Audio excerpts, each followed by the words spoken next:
streaming one, our roaming microphone is out of battery, so we better get started. So I'm going to use the microphone for the benefit of those, I hope, who are joining through the live stream, and rather than the MS Teams. So I hope there's a bit of clarification there, but Michael will keep them right, I hope, on the Teams. But look, it's my great privilege, my honour here today to welcome Professor Prof Horner here to Leuven. She's certainly no stranger to Leuven. There's been a long partnership over many years with many colleagues, professors here in KU Leuven, but particularly, of course, through the work of the ICSI and the Dialogue School, and Professor Horner is certainly working at that school identity from the Australian context. But Professor Horner is Professor of Theology at the School of Theology at ACU, based in the Melbourne campus, and a member of the Institute for Religion and Critical Inquiry. She works at the interface of fundamental theology, continental philosophy, hermeneutic phenomenology, post-structuralism, and then, as I mentioned, enhancing Catholic school identity. Author of many books, perhaps one of the finest, one of the latest I should mention, The Experience of God, The Event of Revelation, published with Cambridge back in 2022, which I studied a lot for my own research, and many other articles and book chapters and even some musical compositions. So without further ado, I'm going to give the floor to Professor Horner, and we're very honoured to hear her thoughts on our topic today. So thank you, Professor Horner. Thanks, Ryan. And thanks, everyone, for being here this morning. It's lovely to see familiar faces. Many of you will hear what I have to say and you'll think, but I already know this, because, of course, a lot of what I've learned about the Catholic Dialogue School, I've learned precisely here in Leuven. In 2022, the then Congregation for Catholic Education, and I'll speak about that as the CCE in the future, made a response in the form of an instruction to a question that had been posed to it as early as 2015. At the World Congress on Education, the congregation observes, there was a strongly expressed need for, quote, a clearer awareness and consistency of the Catholic identity of educational institutions all over the world.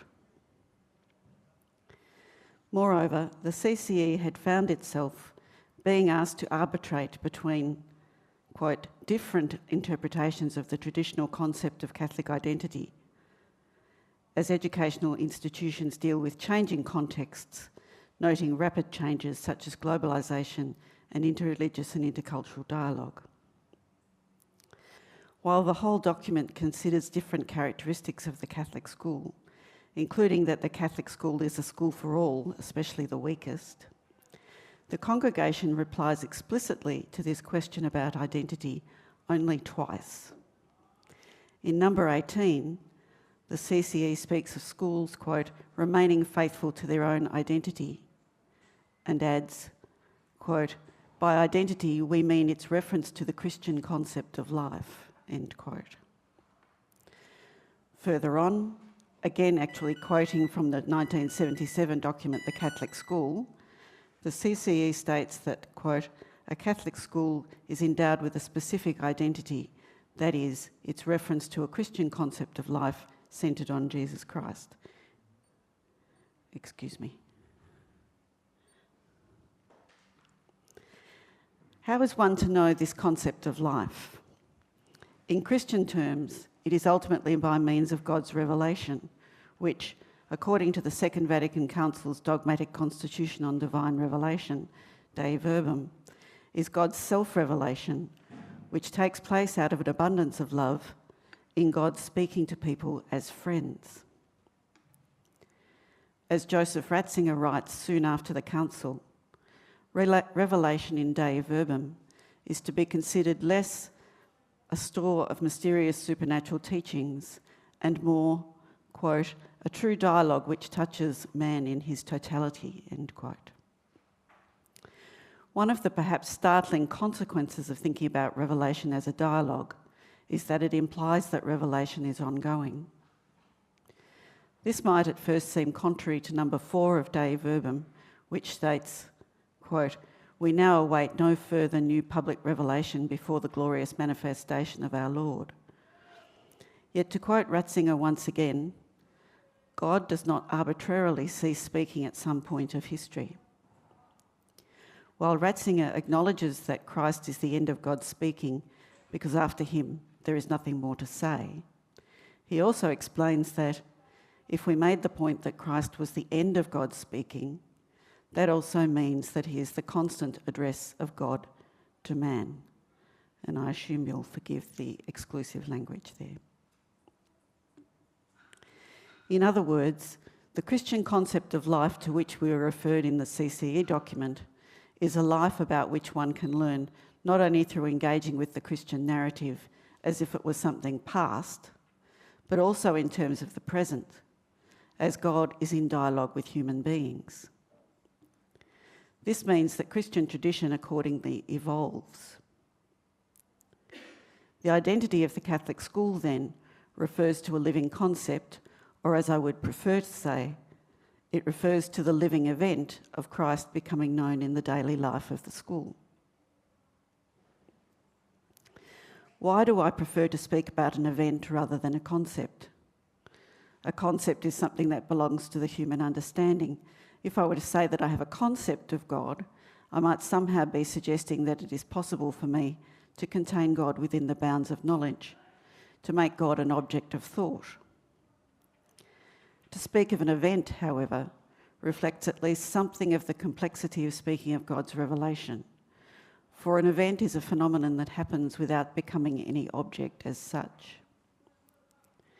If I may borrow an example from Claude Romano, who thinks at the macro level about events, bereavement is an event, which is no object or thing as such, but which happens to people in different ways and actually transforms each person whom it affects. If I borrow a more complicated definition from Jean-Luc Marion, who thinks about events more at the micro level, an event is a saturated phenomenon that has a number of distinctive characteristics. Let me deal first with the notion of a saturated phenomenon. Marion is working within Husserlian phenomenology, where consciousness or intentionality consists of intuition, the givenness of a phenomenon, and signification, the meaning we can ascribe to that phenomenon. A phenomenon such as a mathematical symbol is given without much intuition. It consists in just a few strokes on a page, but has a signification. We call this a pore phenomenon. Many phenomena are given more richly, even if not perfectly, in intuition. Taking Husserl's famous example of a cube, where it is impossible to see all sides of the cube at once, intuition is not perfect in the present, but requires us to put together the different sides held in the memory of perceiving the cube to ascribe to it a complete meaning. Marion calls these types of examples common or common law phenomena.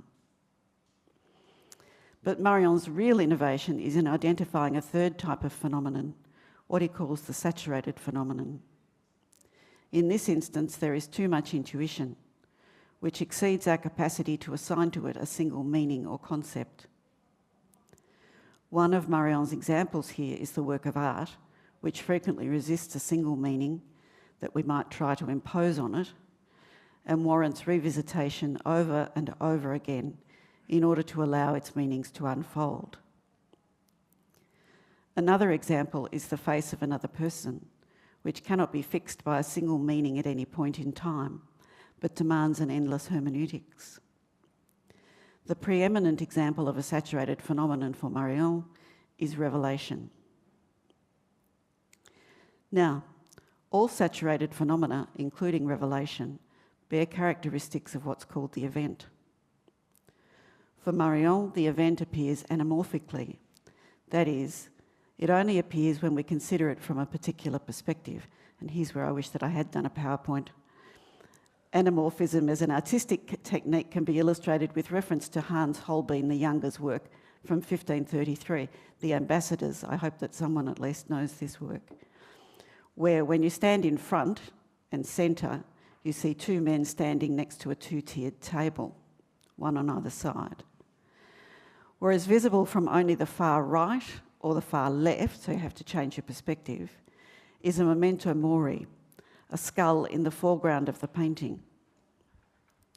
So anamorphosis describes the way in which, in this instance, the skull comes into view only from the correct angle, otherwise remaining hidden.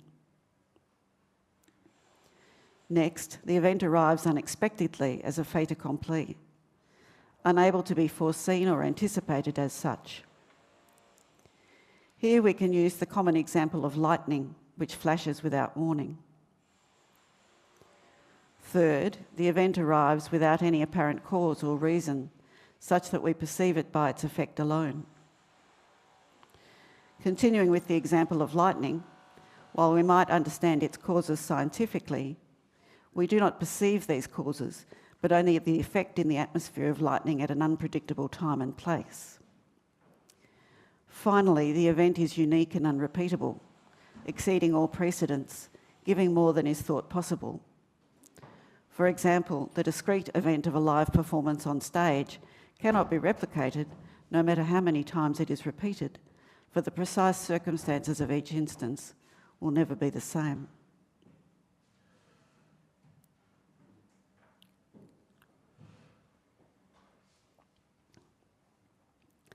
Jean-François Lyotard's theory is that phrases are events which function in discourse as discrete openings onto the possibility of multiple meanings. However, responses to these phrases, so-called linked phrases, almost inevitably close off that multiplicity in favour of a single determination of meaning that favours one overarching idiom or master narrative, or grand récit, at the expense of other voices. This expresses the power play at work in language and the suppression of the différent, which Leuven, our colleague here, describes as the relative nothingness between the phrase and the linked phrase. Lyotard explains, and I quote, "The différent is the unstable state and instant of language wherein something which must be able to be put into phrases cannot yet be," end quote. The event character of phrases makes any and every response impossible since, quote, "no one is the phrase's addressee and no one can refer to it without falling short of it," end quote. The non-occurrence of phrases is impossible, yet this same recognition opens onto Lyotard's eureka moment that the linkage of phrases is always contingent. A phrase is like a lightning flash, quote, "it flashes and bursts out of the nothingness of the night, of clouds or of the clear blue sky." One way that we can think about the event is that it is pre-predicative, meaning that it happens or takes place always just before we're explicitly conscious of it or able to speak about it. This begins to suggest to us why the notion of an event, which signifies but escapes presence in the present, is more helpful for thinking about God's revelation than a concept. In the event, God does not appear as such, but God's phenomenality passes in experience. For example, Marion describes how the saturated phenomenon gives itself as a call, which is only actually made known in one's response to it. The pre-predicative nature of the call can be illustrated by the ubiquitous example of the call to religious or priestly life. Those who imagine this experience might do so in a literalist way, to suggest that somehow a person heard God speaking to them internally or out loud. More likely than that, the person actually experiencing the call might say that they somehow just knew or sensed that this was the right direction for them, which is actually confirmed for them in their response, that is, in their very living out of the call. Of course, it is always possible to misjudge a call, which suggests to us something of the difficulty of authentically trying to identify God's revelation. This possibility confirms for us the importance of discernment of revelatory events taking place in the believing community. We'll return to this point. Other thinkers can help to contribute to a pre-predicative thinking of the event. For example, in a non-religious context, Jean-Luc Nancy thinks of birth and death as events. Birth is an event not so much because there is an arrival of a newborn, but because there is an arrival itself, or a happening which cannot be captured. It is no thing as such. Similarly, death is no thing. It happens, a living body becomes lifeless. But the happening of death is never simultaneous with our knowing that it has happened. It is always about to come, or it is always and already past by the time we can advert to it. While we might see the symptoms and signs of death arriving in a person, the final exhalation, for example, death as such is never visible or present. While he's not directly discussing the event, philosopher Emmanuel Levinas speaks of the immemorial, thus pre-predicative, trace of God passing in the face of the other, or what he calls the he in the depth of the you. This he is never present, but is always and already past by the time we can advert to the trace it leaves. Levinas writes, through a trace, the irreversible past takes on the profile of a he. The pronoun he expresses exactly its inexpressible reversibility, already escaping every relation. Levinas goes on to explain that the trace is like the fingerprints left by someone who wanted to wipe out his traces and commit a perfect crime. He who left traces in wiping out his traces did not mean to say or do anything by the traces he left. He disturbed the order in an irreparable way. He has passed absolutely. In talking about revelation as an event, we're speaking of a saturated phenomenon that gives more than we can process all at once and demands endless reflection and interpretation. We're speaking of what can only be recognised with a view from a particular perspective, which cannot be anticipated, which appears by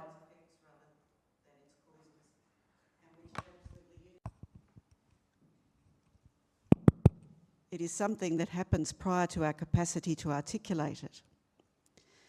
If this is revelation, however, surely we must ask how it is possible that we recognise it at all.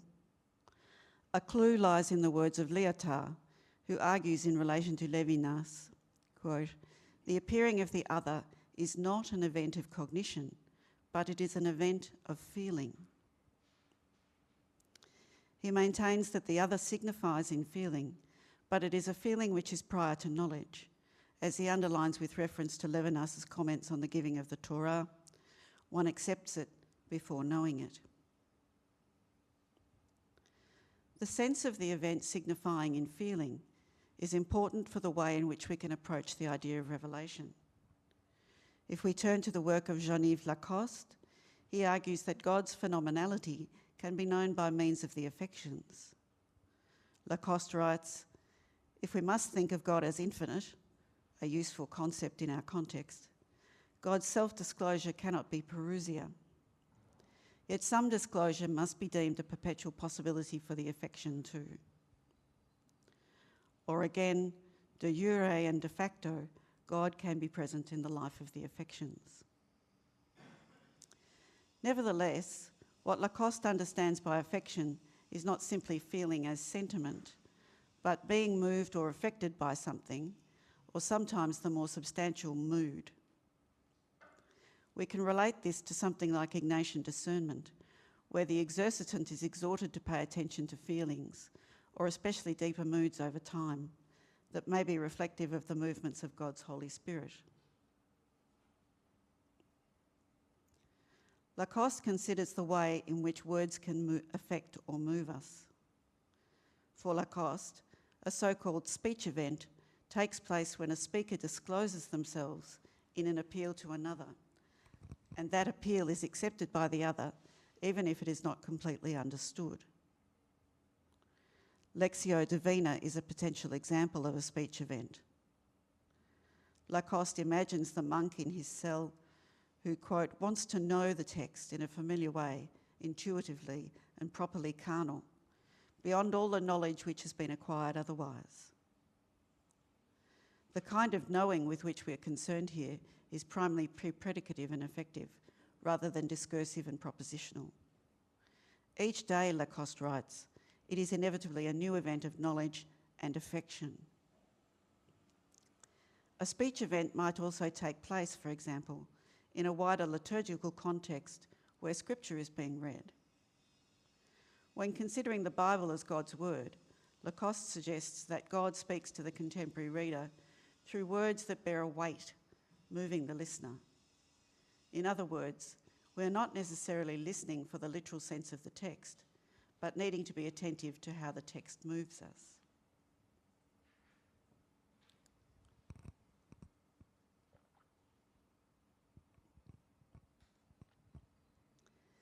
Let us step back momentarily from philosophical reflection on the event to some theological examples. In Genesis 32, we read about Jacob, who is left alone by his family in the black of night, only to find himself wrestling with an unknown man.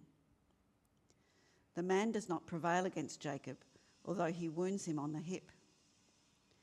Just as day is about to break, the struggle is in deadlock. The man asks Jacob to let him go before the sun rises, but Jacob refuses to let him go until the man gives him a blessing. So the man blesses him and gives Jacob the new name of Israel. The story continues, and I quote verse 30. So Jacob called the place Peniel, saying, "For I have seen God face to face, and yet my life is preserved." As long as it is dark, Jacob cannot see who is wrestling him and has injured him. It is only after the event of intense struggle and wounding in the dark that he realises he has been wrestling God. Or again, two disciples are walking on the road to Emmaus. A stranger joins them and they walk with him and listen to his words. After deciding to welcome the stranger into their home for the night, they sit down to a meal together. The stranger takes the bread and blesses it, and at that moment, they recognise that the stranger is Jesus. But at the very same moment, Jesus disappears.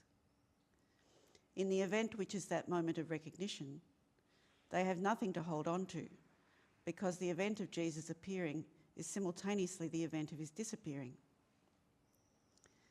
Moreover, as they reflect, they realise that their hearts had burned within them as they walked with him on the road. In other words, they realise that they've been with Jesus all along and felt his presence, but their recognition comes only after the fact.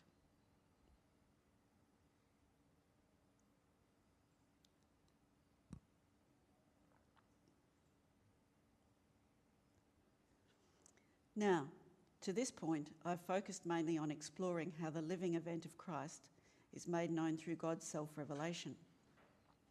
But I've not yet spoken about the ways in which this contemporary understanding of revelation is relevant for the identity of the Catholic school. The model put forward for the Catholic school by our friends here in Leuven is the Catholic Dialogue School, which privileges the genuinely Catholic element of schooling, as well as what we know to be a proposal for authentic dialogue.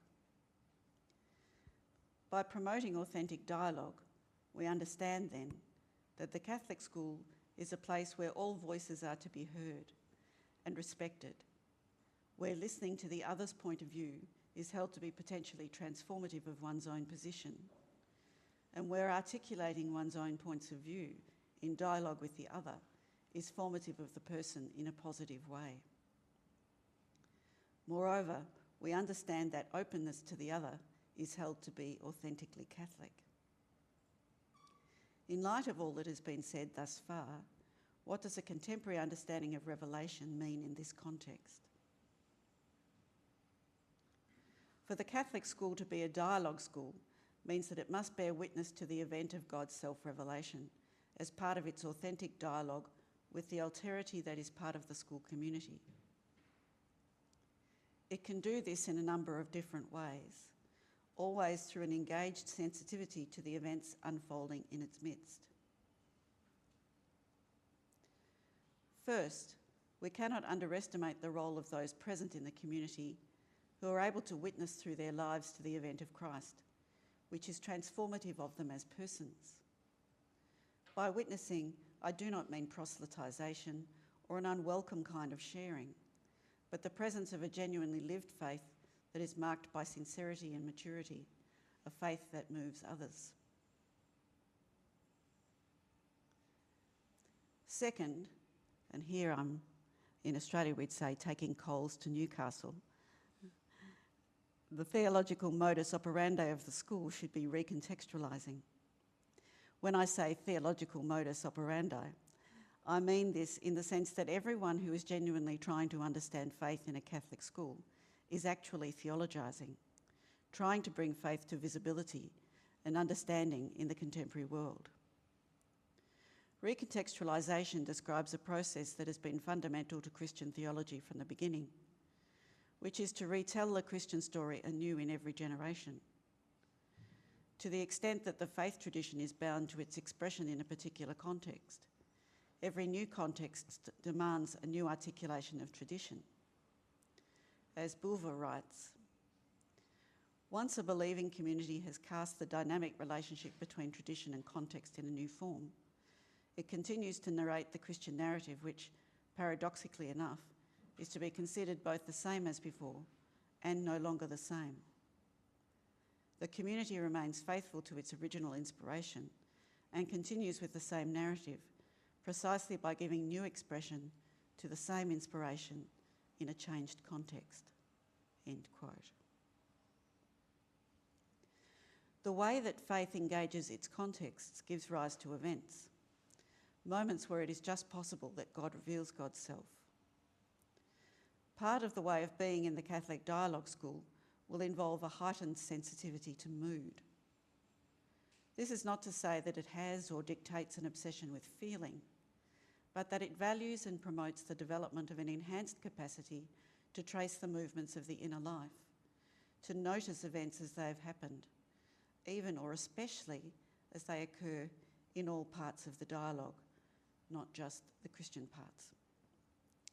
It is at these moments that the discernment of the believing community is critical, because it is very easy to hijack the possibility of the divine with maudlin sentiment or magical thinking. At the same time, there must be an openness to the possibility that God speaks in new ways. Third, and serving additionally as a criterion for discernment, the Catholic Dialogue School will be marked by a preference for justice and compassion, both.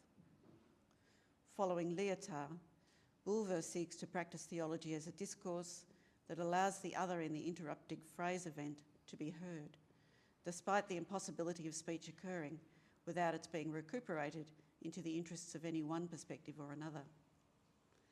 He argues that Christianity has been complicit in seeking to dominate the linkage of phrase events. Leuven observes that as it functions in narratives, this discourse is constantly subject to interruption by other discourses, idioms, or I would say, events. He claims that the very distinctiveness of Christianity is to welcome these interruptions without sacrificing Christian particularity and to function as an open narrative. If every linked phrase closes off a multiplicity of possibilities, then it is the task of the thinker to be vigilant as to what is being closed off by the response to any phrase event. This does not preclude a commitment to an explicitly Christian response. The linking of phrases is not arbitrary, but it underscores that a Christian response of love on its own terms, that is, based on a hermeneutic key that would express, for example, a preferential option for the poor, will always need to be interrupted by any violence it might bring to others. I emphasise a response on its own terms because it is not merely a question of making a polite apology to those whose positions are thereby to be excluded, but of the fundamental recognition by theologians that the appeal to a higher authority is made in faith, and not because of some extra linguistic guarantee of knowledge or truth. Moreover, it is a recognition that no phrase event will ever be adequate to express divine revelation, and that the task of the Christian is to witness to what can never fully be expressed. At the same time, the Christian narrative itself can sometimes interrupt the violence and lovelessness of other discourses and be interrupted by them. Clearly, to require of the Catholic school that it bear an identity that refers to the living event of Jesus Christ is demanding of all its staff and students. For those who profess a Christian faith, The demand is to engage with faith not only personally and privately, but relationally, intellectually and effectively, and to be extended by the constant recognition and acceptance that in the other person is where the trace of God is to be found, as we see reinforced in Matthew 25. For those of other than Christian faith, the challenge is to accept co-responsibility for the identity of the Catholic school. In this instance, the challenge is to embrace wholeheartedly that a disposition of love for every other is the impetus towards dialogue, and to seek out genuine encounter for the sake of the very gospel that lies at the heart of the school. Thank you.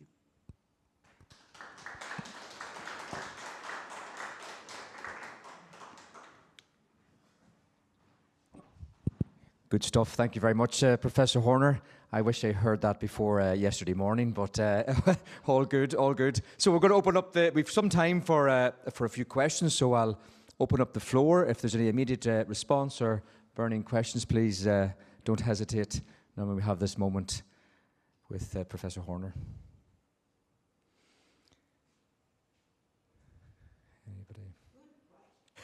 All clear and understood. Well, we still will hopefully have some time for maybe broader discussion with after Dr. Kennedy's paper as well. If there's no immediate question, we'll move on to David. So thank you very much again, Professor Horner.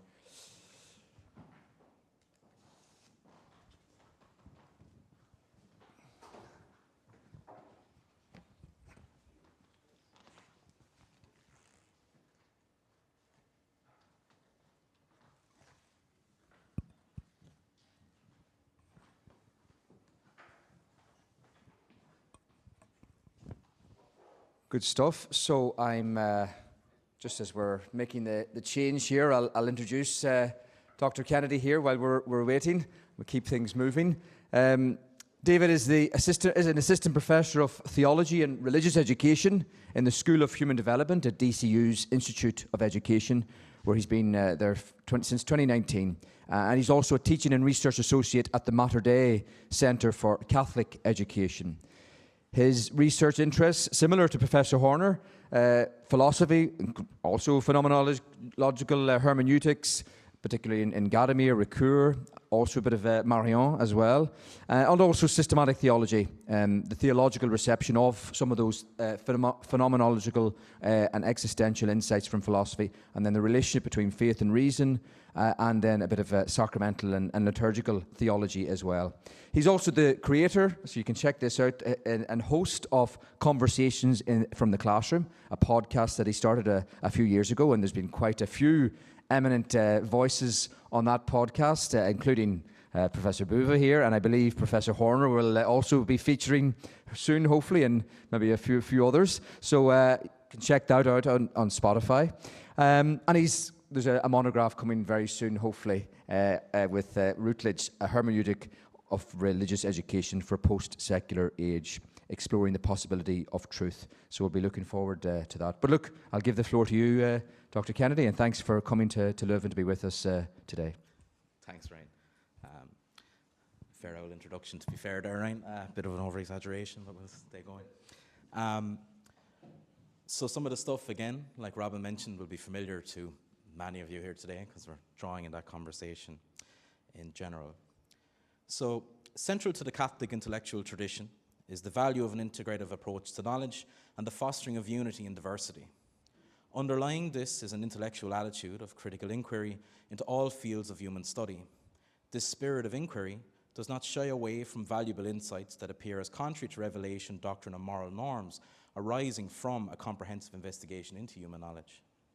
The Catholic intellectual imagination favours a both and over an either-or approach to the truths of faith, human living, holding in creative tension apparently irreconcilable truths. Essential to this approach is the belief in the ultimate unity of knowledge and the counterbalancing belief that human understanding is also limited and partial. The complexity of the human person and the quality of his or her relationship with ultimate truth is irreducible and can never be given a final answer this side of eternity. From this standpoint, it is important that conflicting viewpoints over contemporary issues within and beyond the Catholic tradition are understood within the larger context of the plurality of thought, spirituality, and practice that has always been a feature of Catholicism. This in turn needs to be set against the horizon of the cultural and ethical pluralities of the society in which the Church finds herself and proclaims the truths of the gospel. These potentially divisive issues reflect the reality of a church that is attempting to confront contemporary social processes not only at the level of theology, but also at the level of praxis. It could be said that the possibility of such a plurality, differences within a common field, is the sign of a living Catholic tradition that has progressed beyond the need to seek and impose uniformity of thought and practice. Catholicism qua Catholicism is universal, but not uniform. This does not infer that once there comes to a radical relativism with regard to doctrine, ethics, or liturgical practices, but rather that at the core of Catholicism's Catholicity lies a recognition that the parameters given by tradition are broader than one might have imagined, and that one believes and lives across the rich diversity of a faithful Catholicism. Conflict arises, therefore, when there's a failure to hold this plurality as a distinctive aspect of Catholicity, a failure that, more often than not, is followed by a desire to impose a uniform conception of identity on the whole Church and its members. Once we've established that there is only one way, my way, of being a faithful Catholic, then it is not only easy to dismiss those who do not hold this way, but also to regard them as a threat to what one may perceive to be true Catholic identity. And this is the difficult position that the Church now finds herself today, and so too Catholic education and schooling. In an age where we are increasingly experience our local certainties being interrupted by ideas, values from other worlds of meaning, the tendency is to circle more tightly around our particular identities.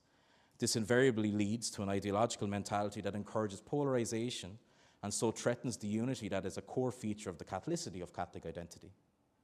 At the heart of such a conception of identity is an openness to the other and the dynamic of the interplay of ideas and values which challenge and strengthen our identity rather than threaten it. In Western pluralist societies, therefore, the Catholic school increasingly finds itself situated within a profound cultural and hermeneutic tension. On the one hand, it remains the beneficiary of a 2,000-year-old plus Christian tradition composed of scriptures, liturgies, symbols, doctrines, practices, and institutional memories. On the other hand, it exists within social contexts marked by secularization, fragmentation, pluralism, and what many sociologists and theologians describe as the process of detraditionalization. As a consequence, the Catholic school is frequently confronted by the fact that the inherited forms of the Christian faith now often appear distant, opaque, culturally unintelligible to younger generations. The symbolic order that once rendered the Catholic tradition and its language socially intelligible can no longer be presupposed. Many are familiar with Paul Ricoeur's maxim, "The symbol gives rise to thought," but it is imperative that one does not forget the context within which it appears in the theory of interpretation. The symbol functions to its full degree insofar as it first operates metaphorically, for the symbol, in effect, only gives rise to thought if it first gives rise to speech. The Irish language is replete with sayings and proverbs about language. And in the context of the current discussion, the following proverb or shangle comes to mind. Better tanga et allow art. The life of a language is in its speaking. From this standpoint, it could be said that in the wake of increased secularization, detraditionalization, individualization, and pluralization, the relation between the Catholic tradition and its performative sense is increasingly eroded, diminishing the capacity of its texts as symbol to speak, and consequently, an increased incapacity on the part of many individuals, including students and educators in Catholic schools, to enter into the symbolic order of the tradition and therefore a specific order of recognition. As we all know, within the work of Etsy, this crisis is interpreted not as a decline in institutional religious practice, but as a hermeneutic rupture between tradition and contemporary experience. The challenge, therefore, is not simply to preserve inherited forms intact, nor merely to accommodate secular culture uncritically, but rather to undertake the more demanding task of recontextualization, the creative and interpretive process by which the Catholic tradition's capacity to speak anew today becomes a more tangible possibility. Recontextualization, therefore, speaks to a deeper question that lies beneath the pedagogical and institutional concerns of Catholic education and schooling. That is, a fundamental ontological and hermeneutic concern for the nature of identity itself. This concern is particularly acute within the context of the Catholic Dialogue School, in its efforts to turn anew to its Catholic identity, cognizant of its unique time and place in history, by engaging with diversity in and around the school as a means for its own members' identity formation. In this context, therefore, I contend today that the deeper structures of recontextualization can be further illuminated by the hermeneutic phenomenology of Paul Ricoeur. To stake this claim is neither novel nor controversial. The influence that Ricoeur's insights have exerted on the conceptual architecture of the Catholic Dialogue School is explicitly acknowledged within the discourse of ITSE, particularly its acceptance of the narrative structure of identity, its move to adopt a hermeneutic approach to identity, and in discourse relating to the development of the post-critical belief scale. On the basis of such explicit engagement with and integration of Ricoeur's thought, it is clear that there is no need to offer an account of, well, why Ricoeur? For all evidence would suggest that I'm standing before the converted, or at least have the luxury of being surrounded by hospitable and curious ears.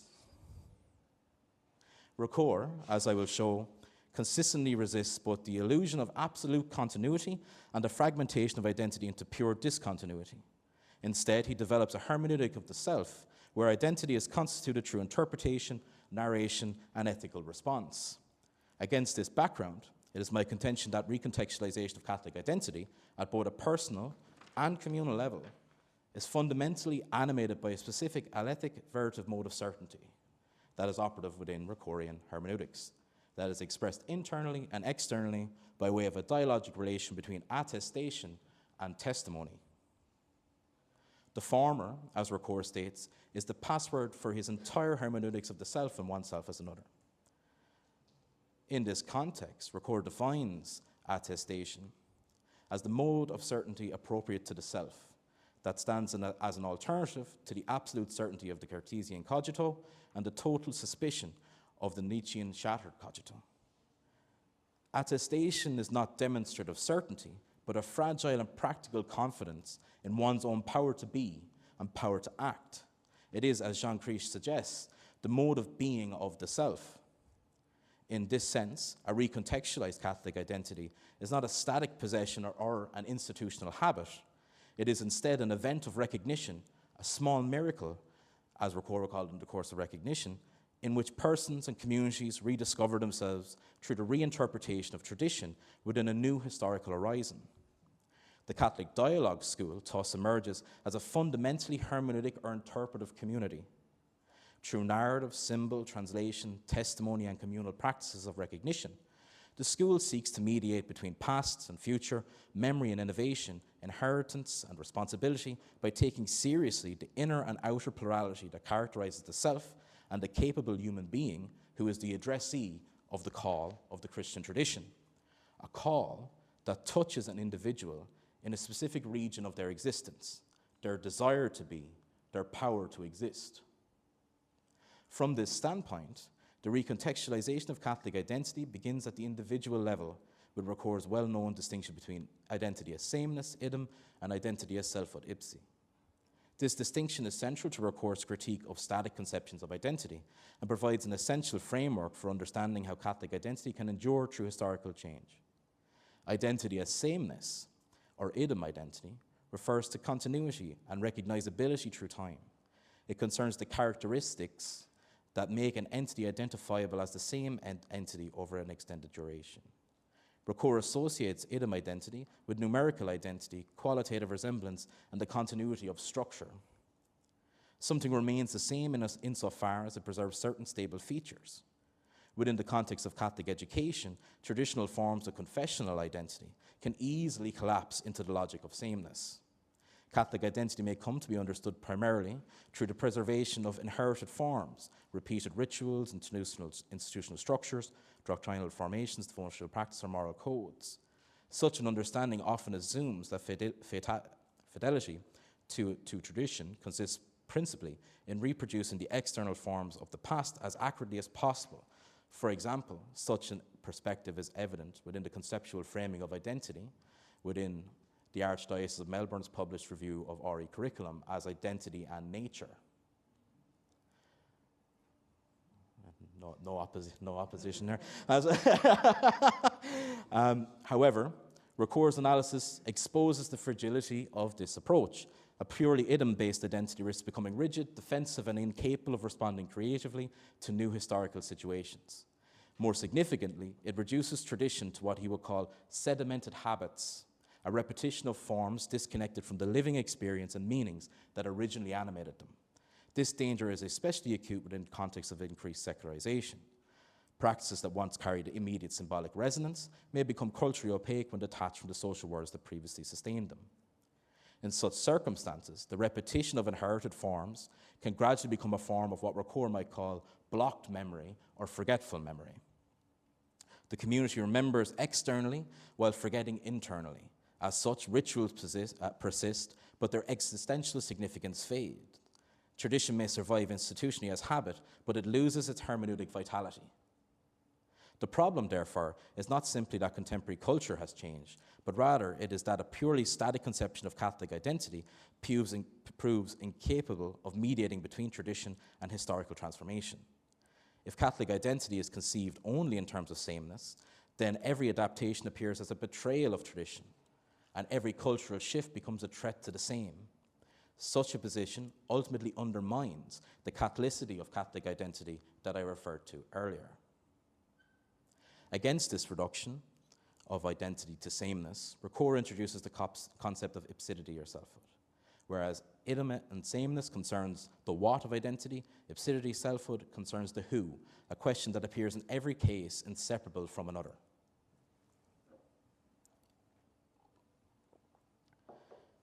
Selfhood is not grounded primarily in unchanging characteristics, but in fidelity, promise, and responsibility. The paradigmatic example of Recour is the promise, the assurance it implies of being able to keep one's word. A person remains the same self, not because every aspect of personality remains unchanged, but because one maintains fidelity to commitments across time, despite changing circumstances and internal transformation. But where does this power itself come from? If another did not count on me, would I be able to keep my word to maintain myself? The promise for Recour also answers this question. It makes the other the witness and guarantor of my commitments. Selfhood, therefore, introduces an ethical and relational dimension into identity. As such, it becomes clear that otherness is not added to selfhood from the outside, but belongs to its ontological constitution. This distinction, I believe, is decisive for understanding the recontextualization of Catholic identity.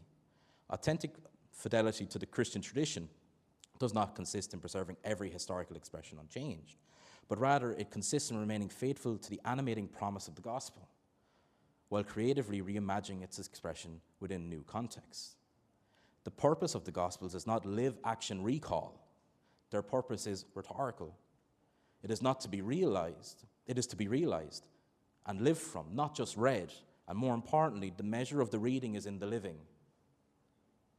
As such, the Catholic educator does not move simply to repeat inherited formulas mechanically, but rather attempts to discern how the gospel can speak meaningfully within the existential horizon of their students. Such fidelity requires interpretation, imagination, and courage, a courage to attest. The educator must hold together continuity, innovation, inheritance, and responsiveness. Recontextualization, therefore, belongs fundamentally to the sphere of ipsidity. It is an act of selfhood rather than sameness. The Catholic school remains faithful to its identity, not by refusing change, but by sustaining its promise through change, by exercising a capacity to respond to the call that summons the self within ever-changing circumstances. The mode of certainty accompanying this selfhood, or being true, in its capacities is what Recour calls attestation. As such, it is one of the most fundamental concepts to Recour's later philosophy, because it names the practical confidence through which the self affirms its capacity to act, promise, remember, and respond. Attestation, therefore, differs radically from epistemological certainty. It is not equivalent to demonstrative proof or objective verification. One cannot prove one's fidelity mathematically, nor establish the truth of one's identity through scientific deduction. Instead, attestation belongs to the order of trust, commitment, and practical conviction. It is a form of belief in rather than believe that. It is closer to confidence, reliance, or trustworthiness than theoretical certainty. The self attests even while recognizing its vulnerability to failure, self-deception, and historical contingency. For the Catholic educator or believing subject, recontextualization becomes precisely such an act of internal attestation. There exists no absolute guarantee that the reinterpretation of tradition will succeed. No formula can eliminate the risks involved in translating faith into new cultural idioms. The educator therefore acts without final certainty, sustained only by a practical trust in the meaningfulness of the mission. This explains why attestation is inherently fragile. Recour repeatedly insists that attestation remains permanently exposed to suspicion. Modernity subjects all traditions, institutions, and authorities to critique, and faith cannot return innocently to pre-critical forms of certainty. Recour does not interpret this suspicion purely negatively. Critique rather purifies attestation by preventing it from collapsing into ideology, dogmatism, or a naive traditionalism. The self that emerges from critique possesses a more humble and resilient form of confidence. Its certainty is broken, but precisely for that reason it may become more authentic. The Catholic Dialogue School therefore inhabits a space between certainty and uncertainty.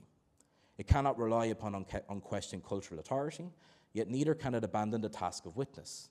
Its identity becomes a practical and ethical attestation, a fragile but persistent affirmation that the gospel remains meaningful within contemporary life. However, if attestation remains purely internal, how can it be recognized by or through the other? How can it become publicly meaningful? To this end, the grounding of recontextualization in attestation needs to be further clarified by Recour's hermeneutics of testimony. While attestation is the self's internal belief in or assurance of its own capacities as a capable being to speak, act, narrate, and promise, testimony is the external, outward, social expression of this assurance, making it a dialogical relation that asks to be believed by the other. The relationship between attestation and testimony in Recour's thought can be defined by several key characteristics. First, Recour notes that attestation and testimony belong to the same semantic family. They both operate under the grammar of I believe in, as in trust, rather than I believe that, objective opinion. In this sense, attestation is self-referential. It is the assurance of being oneself, acting and suffering. Testimony carries this internal assurance into the public sphere. It is a declaration of I was there that essentially adds believe me. Second, Recour uses the term recognition attestation to describe the point where these two concepts intersect. In the I can, the capacity to speak, act, remember, the self both attests to its own power and testifies to it before others. Here, we encounter the question of trust and reliability, as well as the move to verification through the other. Testimony depends on the habitual reliability of the witness, which is rooted in their internal attestation. Moreover, while attestation is a fragile internal certainty, testimony allows that certainty to be accredited or certified by others through mutual exchange of trust. Third, a dialectic of interiority and exteriority. For Recour, testimony is the existential complement to attestation. In the context of religious or absolute experience, for example, testimony acts as the external trace or sign of an internal encounter that the self attests to. Furthermore, there is the acknowledgement and testimony of a debt not as in debt as in I owe, to others or to a tradition, which the self then incorporates into its own attestation of who it is. Fourth, both attestation and testimony are concepts that are defined within Recourian hermeneutics by their broken and fragile nature. For example, the contrary to attestation is not doubt, but suspicion. Similarly, there is no true testimony without the possibility of false testimony. For Recour, the only recourse against suspicion is a more reliable attestation, which is often strengthened through the trial of testimony being confronted by the testimony of others. In sum, the dialectics of attestation and testimony for Recour form the basis of a self that is defined not by mathematical proof, but by a persistent and reliable here I stand. As such, the witness does not merely state I was there, but adds the interpersonal appeal, believe me, making attestation a test of trust between speaker and hearer. Recour argues, therefore, that the revelatory power of sacred texts does not reside in the voice behind the text, but in the world of the text unfolded in front of it. For a Catholic community to recontextualize its identity, it must perform a hermeneutic wager, the choice to allow itself to be shaped by the biblical world. This wager is an act of attestation where the believer bets that they will have a better understanding of their own existence if they follow the arrow of meaning provided by the symbols and narratives of faith. Recontextualization, then, occurs when this historically contingent representation, i.e. testimony, provides the ontological vehemence for a contemporary subject to claim their place in the world. Testimony thus serves as the matrix of history, bridging the gap between personal memory and shared tradition by providing the traces required for the reconstruction of the past. As I've implicitly and explicitly indicated thus far, although attestation begins at the level of personal selfhood, Recour consistently emphasizes that identity is never purely individual. Persons exist within networks of institutions, narratives, traditions, and social relations. Consequently, the recontextualization of Catholic identity, as evidenced by the Catholic Dialogue School, must also occur at a communal level. Recour's philosophy of action includes a significant social dimension.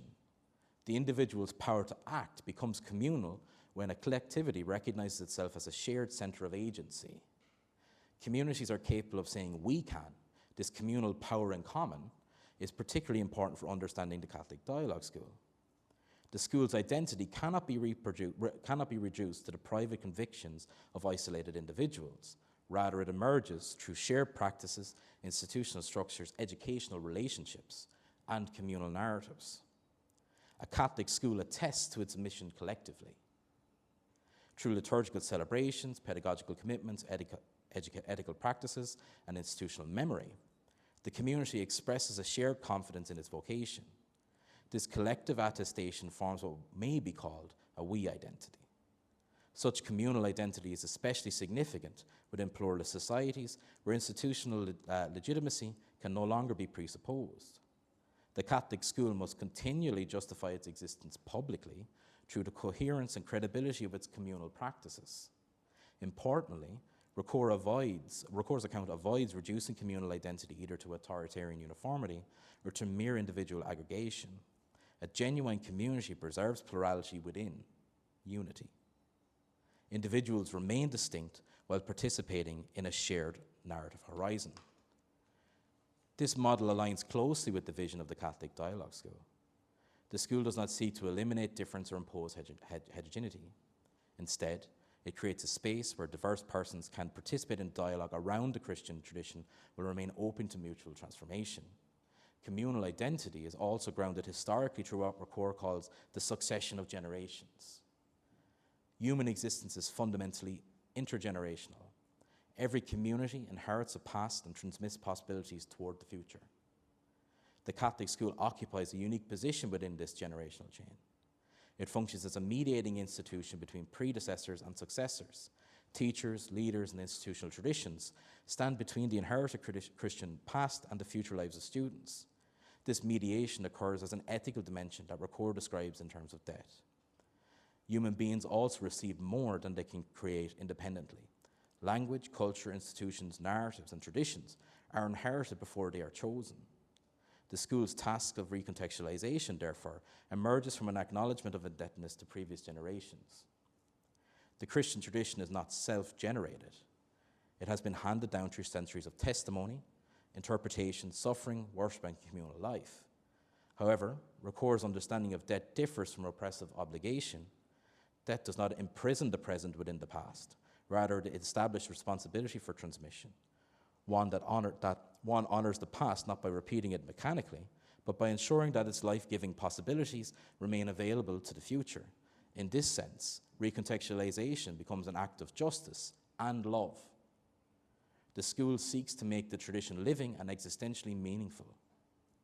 The goal is not to preserve, but to renew.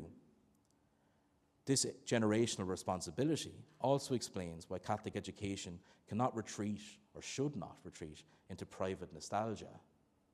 The Catholic tradition survives only insofar as it sustains its capacity to speak to future generations, Otherwise, it ceases to function as tradition in any living sense.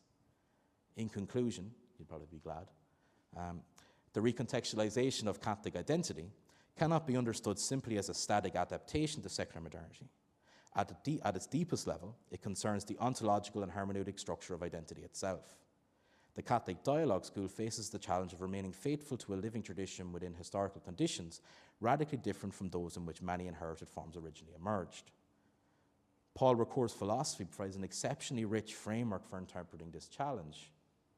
Through his distinctions between sameness and selfhood, his account of attestation, his hermeneutics of symbol and narrative, his reflections on translation that I didn't get into today, where we could even think about the Christian tradition being, in terms of hospitable to the other, in terms of translation from oneself to another and from the tradition to other.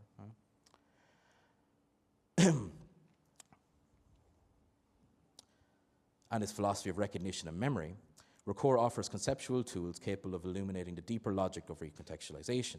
The central insight emerging from this analysis is that Catholic identity is not fundamentally a static possession. It is an interpretive and ethical task. Fidelity to the Christian tradition does not consist in rigidly preserving historical forms unchanged, but rather sustaining a living promise through the uncertainties and transformations of history. Attestation becomes the key category for understanding this process. The Catholic school exists through a fragile but persistent confidence in its power to be a witness to the gospel within contemporary life. Such confidence cannot rely upon unquestioned institutional authority or absolute epistemological certainty. It remains vulnerable to critique, misunderstanding, and failure, yet precisely within this fragility lies the possibility of authenticity. The recontextualizing school passes through the sieve of modern suspicion and emerges a more humble, dialogical, and reflective form of faithfulness. Its identity is continually renegotiated through interpretation, testimony, communal practice of recognition. The role of narrative, symbol, and translation, as mentioned, are integral to this process. But it is through this that the Christian tradition survives not through mechanical repetition, but through semantic and existential renewal. By placing inherited symbols into dialogue with contemporary experience, the school allows new meanings to emerge. The gospel becomes, where's the answer is, I like it, tasty. It becomes tasty, again, within new cultural circumstances. Equally important is the communal dimension to this task. The Catholic Dialogue Schools functions as that generational bridge, mediating between predecessors and successors. It acknowledges its debt to the past while assuming responsibility for the future. Through communal attestation, the school embodies a power in common, orientated towards education, witness, and hospitality.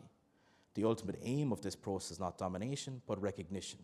The school seeks moments in which the Christian tradition is freely recognized as meaningful within the lives of students and educators. Such moments constitute small miracles of recognition in which the past becomes newly present and the self discovers itself addressed by the gospel. Within the educational environment of the Catholic Dialogue School, one therefore stands as a mandate itself. One exists in response to a prior call that continually summons it toward fidelity, creativity, and responsibility. By recontextualizing the tradition, school neither abandons nor merely preserves the past. It instead realizes the gospel anew within history. In this sense, recontextualized Catholic identity represents neither compromise nor decline. It is the very mode through which tradition remains alive. The Dialogue School remains loyal to Christianity precisely by allowing the tradition to enter into deep and unpredictable dialogue with contemporary existence. Ultimately, the future of Catholic education depends upon this hermeneutic courage, the courage to attest, without final guarantees, that the Christian tradition still possesses the power to illuminate human existence today. The Catholic Dialogue School responds to that calling not with nostalgic repetition or defensive certainty, but with the faithful and hopeful affirmation of a community willing to say, once again, here I stand. This courage to be, as Paul Tillich might say, touches capable human beings in their most solitary inwardness, love in their common otherness. Thank you for listening.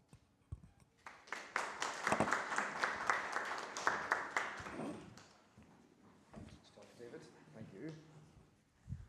Good stuff, thank you very much. That's certainly between the two offerings this morning, we've certainly kick-started our two-day colloquium. But yes, I'll invite Professor Horner perhaps up to the table again, and maybe we'll have some sort of discussion. I know we're maybe just getting warmed up at this time of the day, but hopefully we can get some little discussion, but there will be plenty of ample moments for discussion today and tomorrow, of course. But I do. Does anybody have any questions then? If we open the floor, I do have one, maybe to kick us off, and it's for you, Professor Horner, if I may. Now that I can ask questions, this is the tables have turned. It's great. No, but I'm just conscious. Of course, you spoke very eloquently about revelation as event, dialogue as event.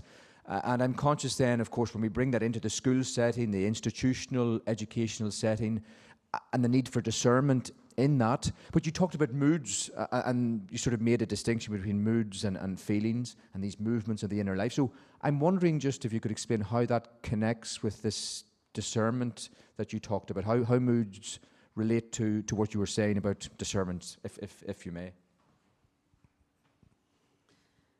The simplest way of talking about that is to go into Ignatian spirituality and to think about the way in which feelings, or more deeply moods, can be indicative of the rightness of a direction or the wrongness of a direction.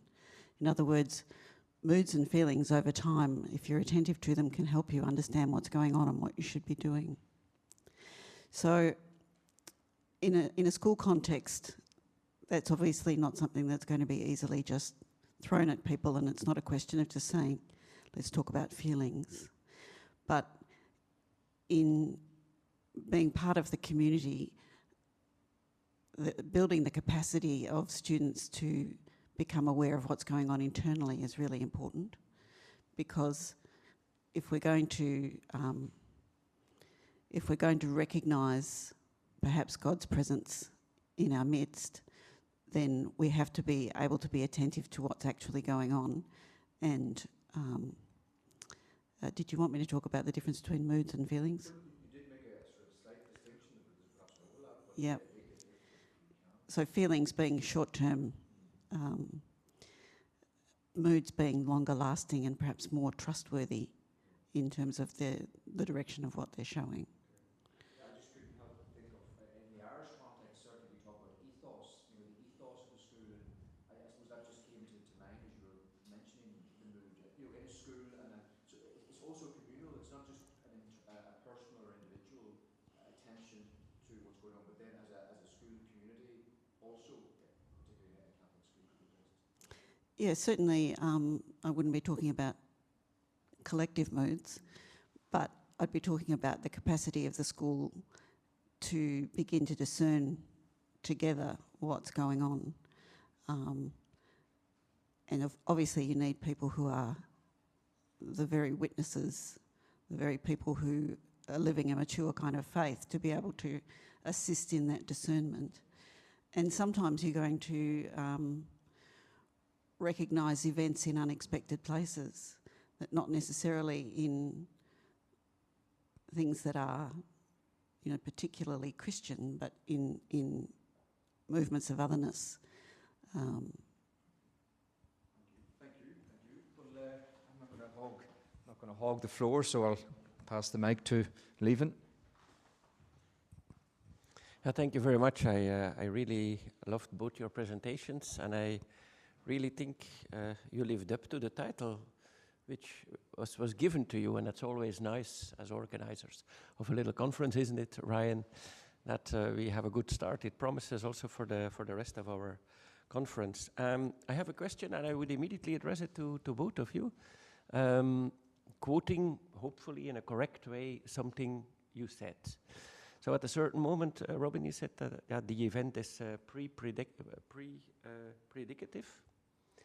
And then my question would be, would pre-predicative equal pre-linguistic or not? Yes, you say? Yeah. Well, that brings me immediately to David then. Because you said the symbol gives to think only when it first functions metaphorically, meaning when it is not pre-linguistic. So how would you relate the both things to each other? Is the event, because the symbol as giving something to could be an event, isn't it? It could be revelational. So how could it function pre-predicative if pre-predicative is also pre-linguistic? And of course, vice versa. I would like to hear Robyn about that as well. Thanks, Leuven, for the question. I think you're getting to the heart of a tension that's there, even if you wanted to look at Marian, let's say, and if you even if you wanted to look maybe Recour and Levinas, even in terms of, I suppose, what Recour might say to Marian in terms of that purity of the call, is that it undermines maybe the idea of faith, you know, in the disposition of the person who is trying to receive and interpret and to recognize. How do we the call for Recour, and this wouldn't be controversial to say, would be that it's always mediated, so that we can't, we're part of our humanities, we're everything, so we have to, we can, the surplus then, you see, of the symbol is where we bring together, if we look at the etymology of the word, the throwingness together of non-linguistic and linguistic. So there's a tension, I will admit, completely in Recour at the beginning that lies back to that passivity of the subject and active subject in the process of recognition and givingness and receiving. What I kind of had in my mind in one sense, and if there's any Recourians here, I'm really sorry, because I took maybe potentially excessive liberties in how much I jumped around in his discourse. But if we have moments in gratitude, a phenomenology of gratitude is hitting us, where we have states of peace, in terms of schools finding those moments where there is the freedom then for that passivity, that initially responding to the call. Right? But I'd have to say, Recourian-wise or Recour-wise, you can't escape the mediation. So whether the call is you can't escape mediation. Yeah, I suppose that's, so I think there's a challenge there. Whether they're compatible or not, I think you'd have to probably go deeper into perhaps the earlier readings, let's say, of Heidegger, let's say earlier, later, and what traditions they're coming off of in that sense in their development, in my opinion, between whether you take a negative attitude towards language or a positive attitude towards language in its capacity to name, which I think comes back to that concept idea in terms of what struck me when you were speaking, was that the idea of conceptual responding it to epistemological, is there a risk in saying then that in naming anything you're ultimately confining it, but if we're to take language as metaphor and having that surplus, right, in naming it as just but one aspect, it doesn't confine it, it doesn't bring it together, there's always the excess, which Recour would say in love. Love is what probably is where between love and justice. Love can't be substituted for justice. Love calls for infinitely more justice and infinitely more equity in that sense. Does that answer anything at all? Yes, but I'm looking forward to the other answer. Yes, well, there's a distance between Marian and Recour. And there's a distance between phenomenology and philosophers of language too, where in phenomenology it's possible to talk about, well, to point to the pre-linguistic, which is only actually identified in our naming it. So it's not that there's no language, it's just that it precedes language.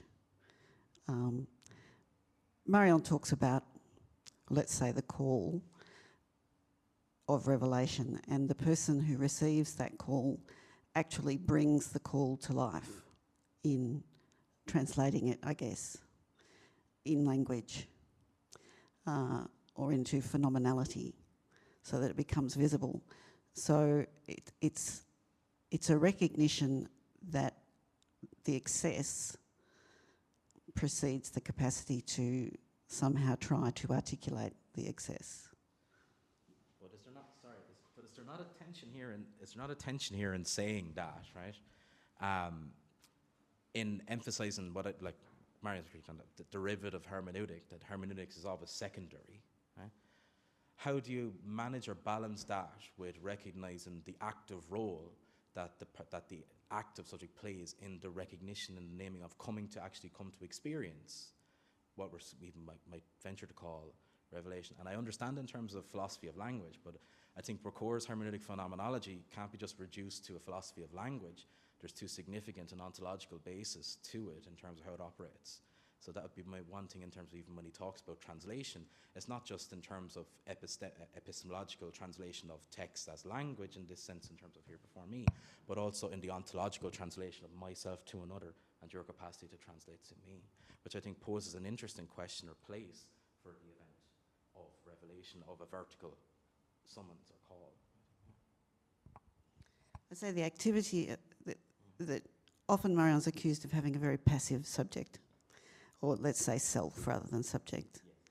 And he does really want to emphasise that it's what's given to the self rather than the self constituting what is given, what appears.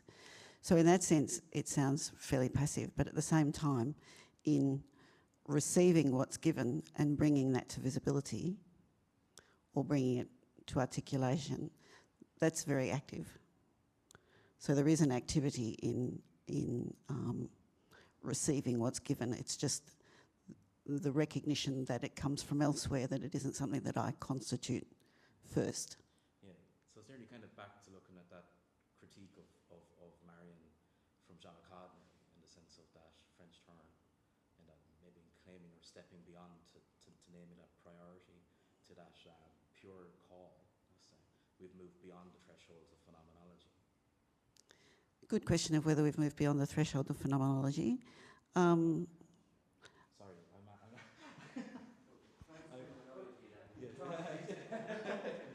Well, let's just, I know we're conscious of time and we have a few moments yet, of course, but Didier has a question, so. Thank you very much. So the symposium is on practical theology and systematic theology. So I'd like to challenge you from that perspective. So you describe, in fact, revelation as an event. But the Catholic Dialogue School is, in fact, a project or a pedagogical theory or even an educational method also. So how do the two relate to each other, and how that event can translate itself in a educational program for a school? And if you do that, do you not automatically already kill the event by institutionalizing it? So that tension between, in fact, systematic and practical theology, could you say something from your systematic point of view on how you could didacticize in a pedagogical line of working? How do you create that possibility in the school? And are you not killing it by doing it? I think that's also a question you had yesterday, so I'd like to ask it again and hear your responses now. I really should have organized this earlier in the week, this conference, but yeah. I'm not liking the way this is. Certainly today was a side of life that for me is the other half of doing stuff that's not particularly practical in lots of ways. But I'd say look at the next book, which is the process that I work through when I'm teaching of recontextualisation, and the ways in which when you work through a process, it surprises you. And it surprises the people who are there. If you're lucky, I would say, if you're lucky, there is an event, or there may be events, and it's killing it in a philosophical sense, killing it in the sense of trying to keep a kind of purity about it that we think about in terms of the systematics of it. But at the same time, if there's an aha, if there's a kind of a little gasp, if there's a something, then I think that that surprise enables you to put this into practice. Church leaders will say it does not depend on the lucky shots or you're happy that it happens. They want it institutionalized. And they have to produce it, and they monocorrelation to do it. It's much more guaranteed, they think, than letting it happen by accident and then being happy. So is that